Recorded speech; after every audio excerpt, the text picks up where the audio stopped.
हरे कृष्ण। श्रीमद् भागवतम तृतीय स्कंद 22वां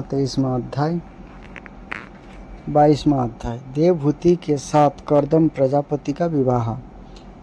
मैत्र जी कहते हैं, विदुर जी, इस प्रकार जब कर्दम जी ने मनु जी के संपूर्ण गुणों और कर्मों को श्रेष्ठता का वर्णन किया तो उन्होंने उन निवृत्ति परायण मुनि से कुछ शकुचा कर कहा।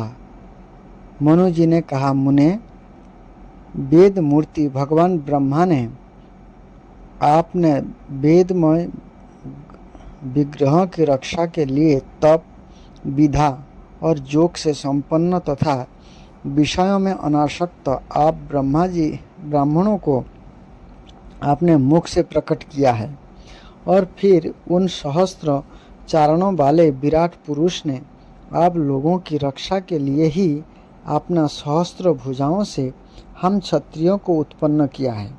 इस प्रकार ब्राह्मण अपने हृदय और क्षत्रिय शरीर कहलाते हैं। अतः एक ही शरीर से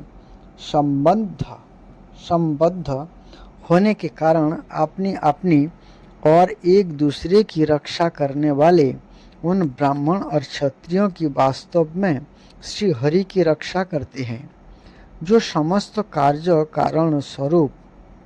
कारण रूप होकर भी वास्तव में निर्विकार है। आपके दर्शन मात्र से ही मेरे सारे संदेह दूर हो गए हैं, क्योंकि आपने मेरी प्रशंसा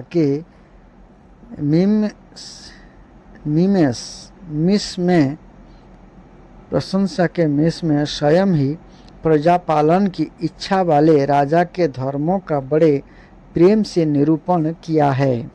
आपका दर्शन अजितेंद्रिय पुरुषों को बहुत दुर्लभ है। मेरा बड़ा भाग्य है जो मुझे आपका दर्शन हुआ और मैं आपके चरणों की मंगलमयी रज अपने सिर पर चढ़ा सका। मेरे भाग्योदय से ही आपने मुझे राजधर्म की शिक्षा देकर मुझ पर महान अनुग्रह किया है और मैंने भी शुभ प्रारब्ध का उदय होने से ही आपकी पवित्र वाणी कान खोलकर सुनी है। मनुस्मृति में 8 प्रकार के विवाह का उल्लेख पाया जाता है। ब्रह्म, देव, आर्ष, प्रजापत्य, आसुर, गंधर्व, राक्षस और पैशाच। इनके लक्षण वही तीसरे अध्याय में देखने चाहिए। इनमें पहला सबसे श्रेष्ठ माना गया है। इसमें पिता योग्य वर को कन्या का दान करता है। कर्दम मुनि का जो विवाह है ये ब्रह्म विवाह है। मुने, इस कन्या के स्नेहवश मेरा चित्त बहुत चिंताग्रस्त हो रहा है, अतः मुझ दान की यह प्रार्थना आप कृपा पूर्वक सुने। यह मेरी कन्या जो प्रियव्रत और उत्तानपाद की बहन है, अवस्था, शील और गुण आदि में आपने योग्य पति को पाने की इच्छा रखती है। जब से इसने नारद जी के मुख से आपके शील, विधा, रूप, आयु और गुणों का वर्णन सुना है, तभी से आपको अपना पति बनाने का निश्चय कर चुकी है। द्विजवर, मैं बड़ी श्रद्धा से आपको वो कन्या समर्पित करता हूँ। आप इसे स्वीकार कीजिए। यह गृहस्थोचित कार्यों के लिए सब प्रकार आपके योग्य है। जो भोग स्वतः प्राप्त हो जाए उसकी अवहेलना करना विरक्त पुरुषों को भी उचित नहीं है। फिर विषय आसक्त की तो बात ही क्या है। जो पुरुष स्वयं प्राप्त हुए भोग का निरादर कर फिर किसी कृपण के आगे हाथ पसारता है, उसका बहुत फैली हुआ जस भी नष्ट हो जाती है और दूसरों के तिरस्कार से मान भंग भी होती है।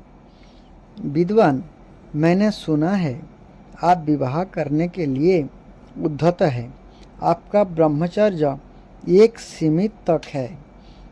आप नैष्ठिक ब्रह्मचारी तो है ही नहीं, इसलिए आप इस कन्या को स्वीकार कीजिए। मैं इसे आपको अर्पित करता हूँ। श्री कर्दम मुनि ने कहा, ठीक है, मैं विवाह करना चाहता हूँ और आपकी कन्या का अभी किसी के साथ वाग्दान नहीं हुआ है, इसलिए हम दोनों का सर्वश्रेष्ठ ब्रह्म विधि से विवाह होना उचित ही होगा। राजन, वेदोक्त विवाह विधि में प्रसिद्ध जो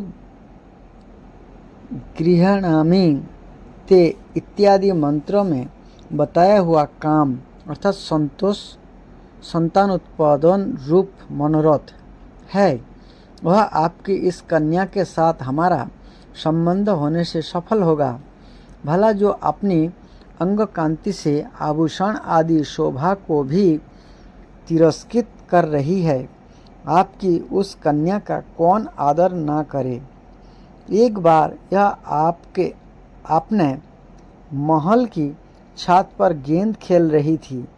गेंद के पीछे इधर उधर दौड़ने के कारण इसके नेत्र चंचल हो रहे थे तथा पैरों के पायजेब मधुर झनकार करते जाते थे। इस समय इसे देखकर विश्ववसु गंधर्व मोहवश अचेत होकर अपने विमान से गिर पड़ा था। वही इस समय यहाँ स्वयं आकर प्रार्थना कर रही है। ऐसे अवस्था में कौन समझदार पुरुष इसे स्वीकार ना करेगा।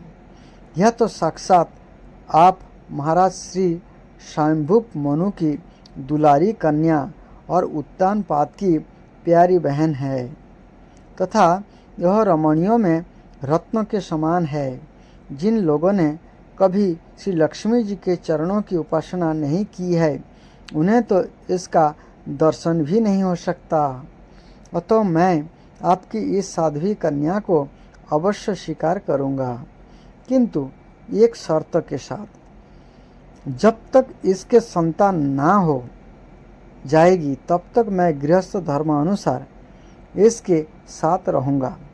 इसके बाद भगवान के बताए हुए संन्यास प्रधान सिंहास हिंसा रहित सम दम आदि धर्मों को ही अधिक महत्व दूंगा, जिनसे इस विचित्र जगत की उत्पत्ति हुई है, जिनमें यह लीन हो जाता है और जिनके आश्रय से यह स्थित है। मुझे तो ये प्रजापतियों के भी पति भगवान श्री अनंत ही सबसे अधिक मान्य है। मैत्र जी कहते, प्रचंड धनुर्धर विदुर कर्दम जी केवल इतना ही कह सके, फिर वे हृदय में भगवान कमलनाभ का ध्यान करते हुए मौन हो गए। उस समय उनके मंद हास्ययुक्त मुख कमल को देखकर देवभूति का चित्त लुभा गया। मनु जी ने देखा कि इस संबंध में महारानी शतरूपा और राजकुमारी की स्पष्ट अनुमति है, अतः उन्होंने अनेक गुणों से संपन्न कर्दम जी को उन्हीं के समान गुणवती कन्या का प्रसन्नतापूर्वक दान कर दिया। महारानी शतरूपा ने भी बेटी और दामाद को बड़े प्रेम पूर्वक बहुत से बहुमूल्य वस्त्र आभूषण और गृहस्थोचित पात्र आदि दहेज में दिए। इस प्रकार सुयोग्य वर को अपनी कन्या देकर महाराज मनु निश्चिंत हो गए। चलती बार उसका वियोग ना सह सकने के कारण उन्होंने उत्कंठावश विहल चित्त होकर उसे अपनी छाती से चिपटा लिया और बेटी बेटी कहकर रोने लगे। उनकी आंखों से आंसुओं की झड़ी लग गई। और उनसे उन्होंने देवहूति के सिर के सारे बाल भिगो दिए। फिर ये मुनिवर कर्दम से पूछकर उनकी आज्ञा ले रानी के सहित रथ पर सवार हुए और अपने सेवकों सहित ऋषि कुल सेवित सरस्वती नदी के दोनों तीरों पर मुनियों के आश्रमों की शोभा देखते हुए अपनी राजधानी में चले आए। जब ब्रह्मावर्त की प्रजा को यह समाचार मिला कि उसके स्वामी आ रहे हैं, तब वे अत्यंत आनंदित होकर स्तुति गीत एवं बाजे गजे के साथ आगवानी करने के लिए ब्रह्मावर्त की राजधानी से बाहर आए। सब प्रकार की संपदाओं से युक्त बहिष्मती नगरी मनु जी की राजधानी थी। यहाँ पृथ्वी को रसातल में ले आने के पश्चात शरीर कांपते समय श्री वराह भगवान में रोम झड़कर गिरे थे।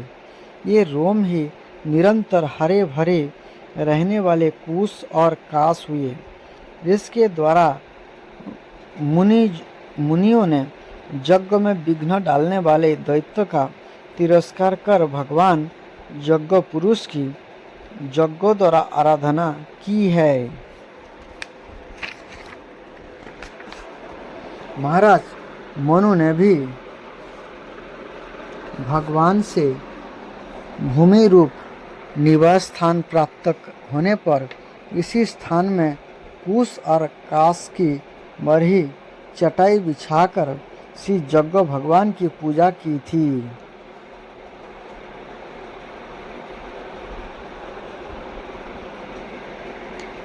जिस बहिष्मती पुरी में मनु जी निवास करते थे, उसमें पहुंचकर उन्होंने अपने त्रिताप नाशक भवन में प्रवेश किया। वहां अपनी भार्या और संतति के सहित ये धर्म, अर्थ और मोक्ष के अनुकूल भोगों को भोगने लगे। प्रातः काल होने पर गंधर्वगण अपनी स्त्रियों के सहित उनका गुणगान करते थे, किंतु मनु जी उसमें आसक्त न होकर प्रेम पूर्ण हृदय से श्री हरि की कथाएं ही सुना करते थे। ये इच्छा अनुसार भोगों का निर्माण करने में कुशल थे, किंतु मननशील और भागवत परायण होने के कारण भोग उन्हें किंचित भी विचलित नहीं कर पाते थे। भगवान विष्णु की कथाओं का श्रवण, ध्यान, रचना और निरूपण करते रहने के कारण उनके मनमंत्र की व्यतीत करने वाले क्षण कभी व्यर्थ नहीं जाते थे।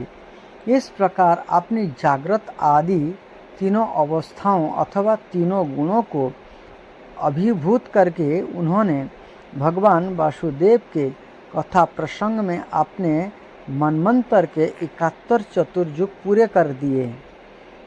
वैश्यनंदन विदुर जी, जो पुरुष श्री हरि के आश्रित रहता है, उसे शारीरिक, मानसिक, दैविक और मानसिक अथवा भौतिक दुख किसी प्रकार कष्ट पहुंचा सकते हैं।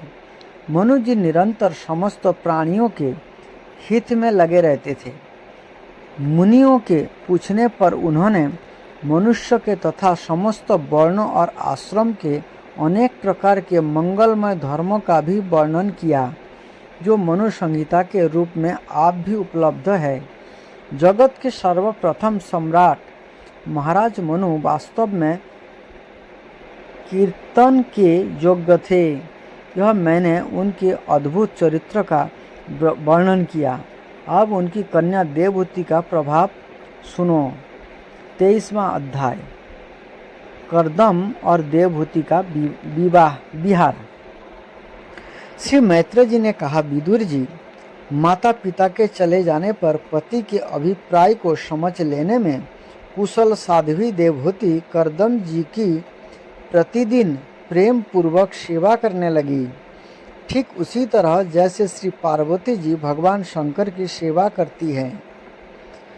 उसने काम वासना, दंभ, द्वेष, लोभ, पाप और मत का त्याग कर बड़ी सावधानी और लगन के साथ सेवा में तत्पर रहकर विश्वास, पवित्रता, गौरव, संयम, शुश्रूषा, प्रेम और मधुर भाषण आदि गुणों से आपने परम तेजस्वी पतिदेव को संतुष्ट कर लिया। देवहूति समझती थी कि मेरे पतिदेव देव से भी बढ़कर है, इसलिए वह उनसे बड़ी बड़ी आशाएं रखकर उनकी सेवा में लगी रहती थी। इस प्रकार बहुत दिनों तक अपना अनुवर्तन करने वाली उस मनुपुत्री को व्रतादि का पालन करने से दुर्बल हुई देख देवर्षि श्रेष्ठ कर्दम को दयावश कुछ खेद हुआ और उन्होंने उससे प्रेम गदगद वाणी में कहा। कर्दम जी बोले, मनुनंदिनी, तुमने मेरा बड़ा आदर किया है। मैं तुम्हारी उत्तम सेवा और परम भक्ति से बहुत संतुष्ट हूँ। सभी देहधारियों को अपना शरीर बहुत प्रिय एवं आदर की वस्तु होता है, किंतु तुमने मेरी सेवा के आगे इसके क्षीण होने की भी कोई परवाह नहीं की। अतः आपने धर्म का पालन करते रहने से मुझे तप, समाधि, उपासना और योग के द्वारा जो भय और शक्ति से रोहित भगवत प्रसाद स्वरूप विभूतियाँ प्राप्त हुई है, उन पर मेरी सेवा के प्रभाव से अब तुम्हारा भी अधिकार हो गया है। मैं तुम्हें दिव्य दृष्टि प्रदान करता हूँ, उसके द्वारा तुम उन्हें देखो। अन्य जितने भी भोग है ये तो भगवान श्री हरि के भृकुटी विलास मात्र से नष्ट हो जाते हैं, अतः ये इनके आगे कुछ भी नहीं है। तुम मेरी सेवा से भी कृतार्थ हो गई हो।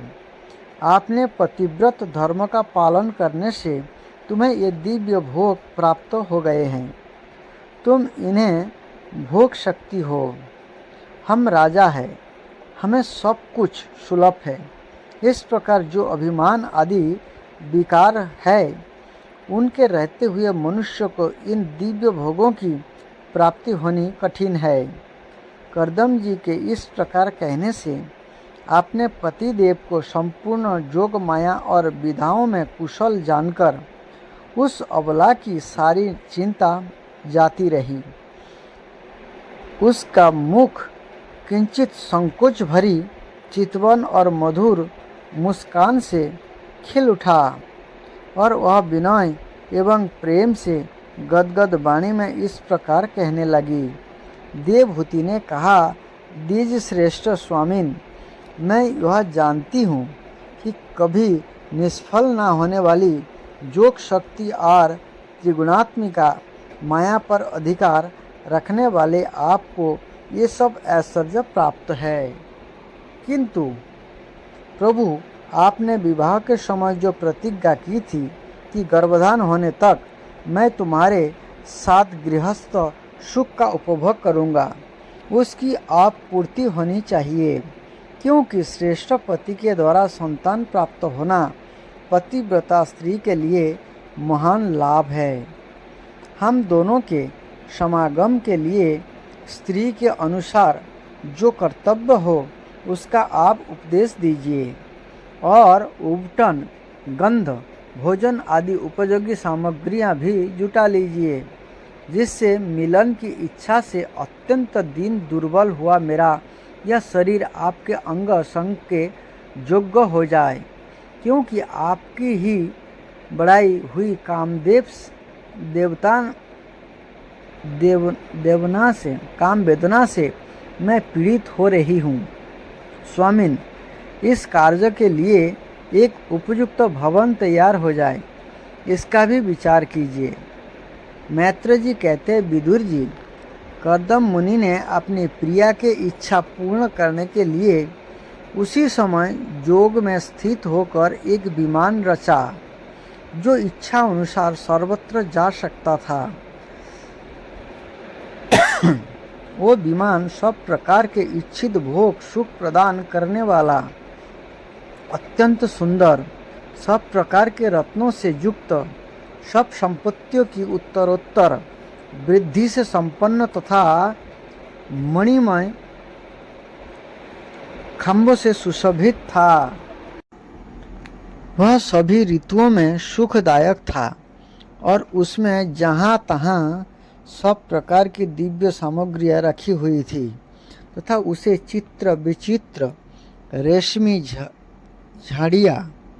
झाड़ियों और पताकाओं से खूब सजाया गया था, जिन पर भ्रमरगण मधुर गुंजार कर रहे थे।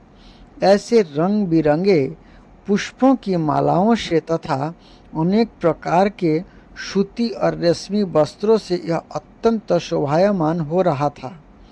एक के ऊपर एक बनाए हुए कमरों में अलग अलग रखी हुई सज्जा, पलंग, पंख और आसनों के कारण यह बड़ा सुंदर जान पड़ता था।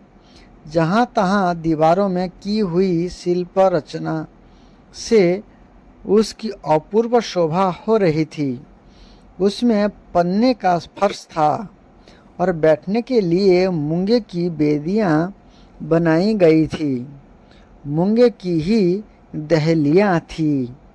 उसके द्वारों में हीरे के किवाड़ थे तथा इंद्रनील मणि के सिरों पर सोने के कलश रखे हुए थे। उसकी हीरों को दीवारों में बढ़िया लाल जड़े हुए थे, जो ऐसे जान पड़ते थे मानो विमान की आंखें हो तथा उसे रंग बिरंगे चांदवे और बहुमूल्य सुनहरी बंधन बारों से सजाया गया था। उस विमान में जहाँ तहाँ कृत्रिम हंस और कबूतर आदि पक्षी बनाए गए थे, जो बिल्कुल सजीव से मालूम पड़ते थे। उन्हें अपना सजातीय समझकर बहुत से हंस और कबूतर उनके पास बैठ कर अपनी बोली बोलते थे। उसमें सुविधा अनुसार क्रीड़ास्थली, शयन गृह, बैठक आंगन और चौक आदि बनाए गए थे, जिनके कारण यह विमान स्वयं करदम जी को भी विस्मित सा कर रहा था। ऐसे सुंदर घर को भी जब देवहूति ने बहुत प्रसन्न चित्त से नहीं देखा, तो सबके आंतरिक भाव को परख लेने वाले करदम जी ने स्वयं ही कहा, भीरू, तुम इस बिंदु सरोवर में स्नान करके विमानों पर चढ़ जाओ। यह विष्णु भगवान का रचा हुआ तीर्थ मनुष्य को सभी कामनाओं की प्राप्ति कराने वाला है। कमल लोचना देवहूति अपने पति की बात मानकर सरस्वती के पवित्र जल से भरे हुए उस सरोवर में प्रवेश किया।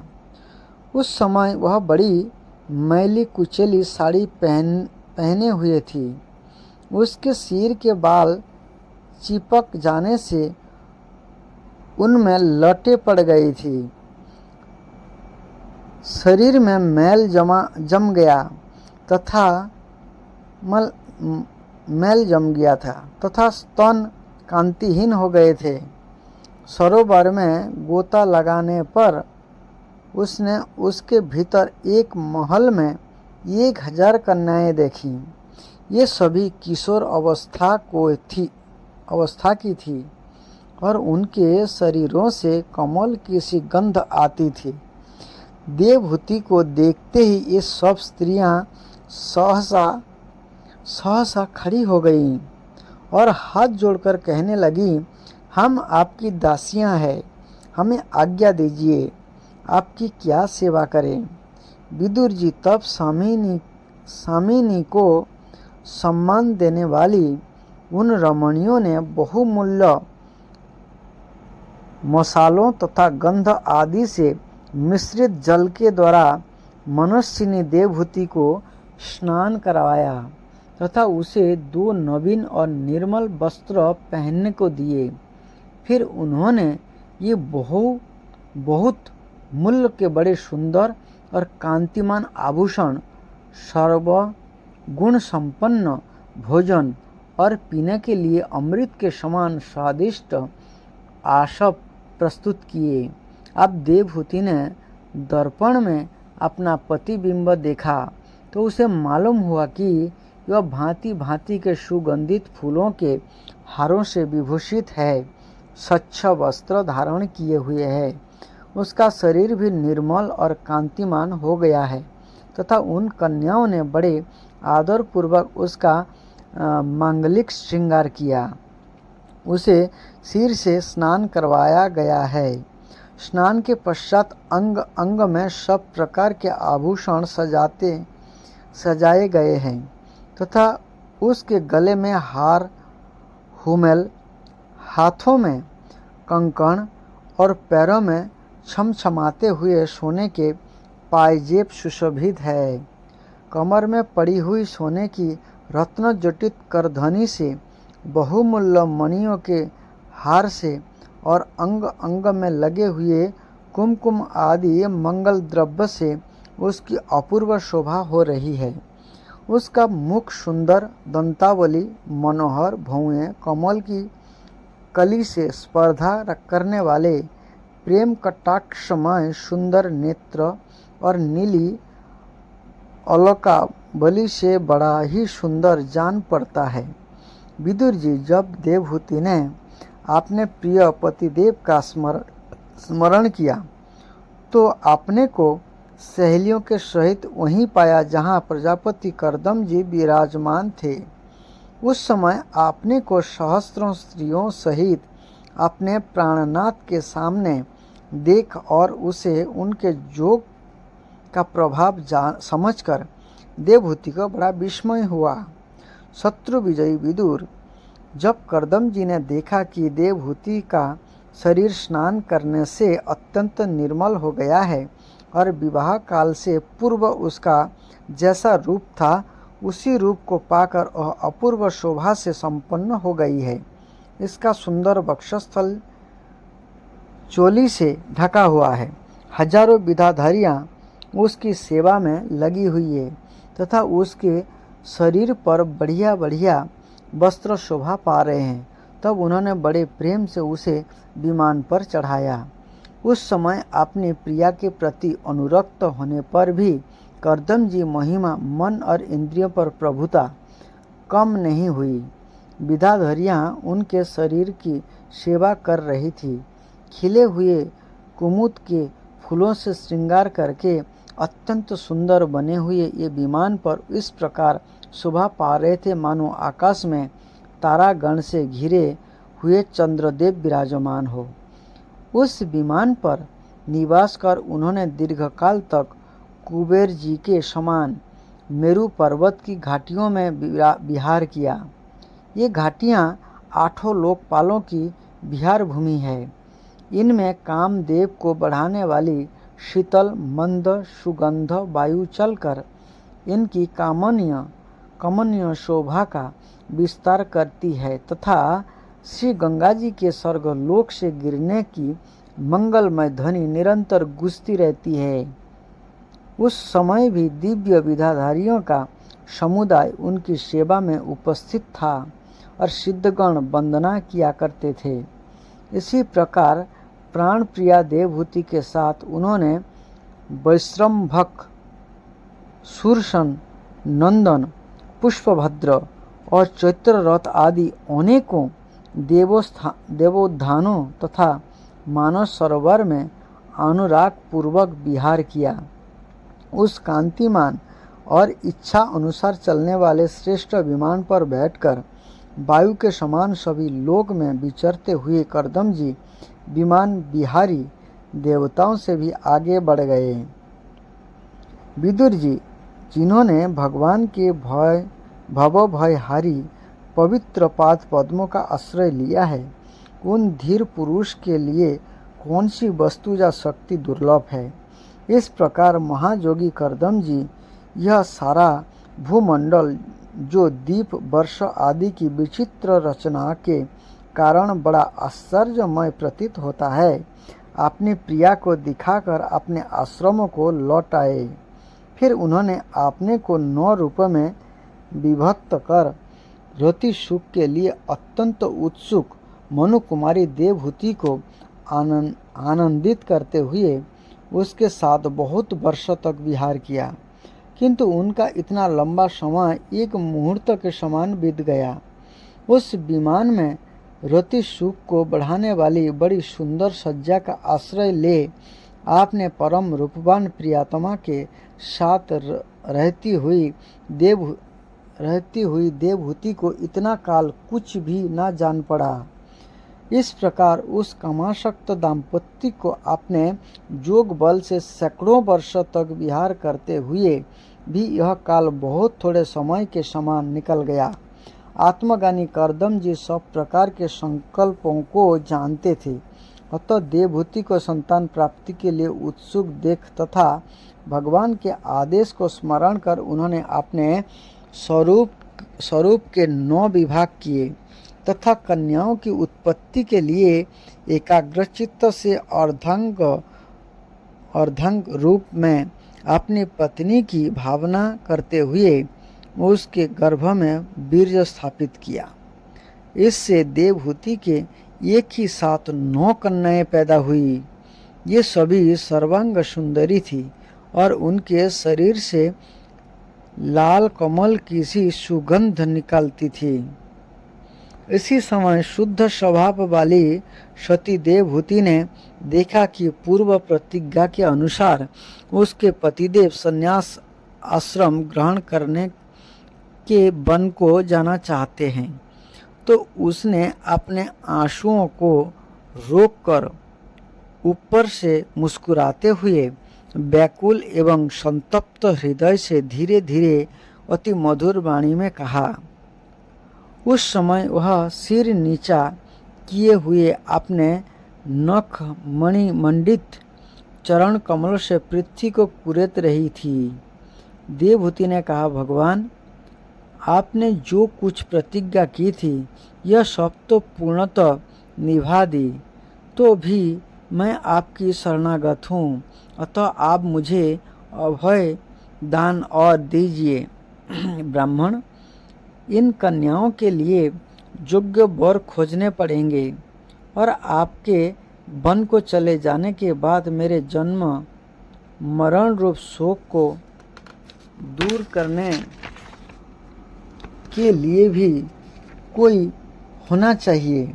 प्रभु, आप तक परमात्मा से विमुख रहकर मेरा जो समय इंद्रिय सुख भोगने में बीता है यह तो निरर्थक हो गया।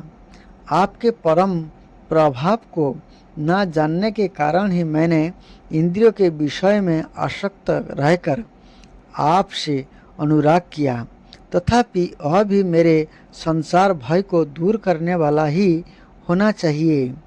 अज्ञानवश असत्य पुरुषों के साथ किया हुआ जो संग संसार बंधन का कारण होता है, वही सत्पुरुषों के साथ किए जाने पर असंगता प्रदान करता है। संसार में जिस पुरुष के कर्मों से ना तो धर्म का संपादन होता है, ना वैराग्य उत्पन्न होता है और ना भगवान की सेवा ही संपन्न होता है, यह पुरुष जीते ही मुर्दे के समान है।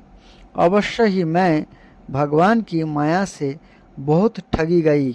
जो आप जैसे मुक्तिदाता पतिदेव को पाकर भी मैंने संसार बंधन से छूटने की इच्छा नहीं की।